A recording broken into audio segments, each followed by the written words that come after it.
di kita ipapapalit.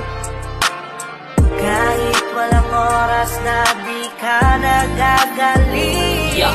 Ang babae nga naman kapag tinupa kay sagad, wala ka pang ginagawa, laging namimintang agad. Gusto sila'y masusunod palagi, lalo na kapag may dalaw na. Naku, wala na din ako makapalag. Di naman sa ako'y duwag, ayoko lang kami mag-away. Sa kaprasong bagay mas nakakatakot siya kay nanay. Pag galit lumalabas ang kanyang pagkamataray. Pasigaw kung sumagot kahit tanong ko malumanay. Ganyan ba talaga silang mga babae pare? Kahit okay naman galit-galitan pa kunwari, parang naglilihi. Isip ay pabago-bago, tamang duda. Kahit na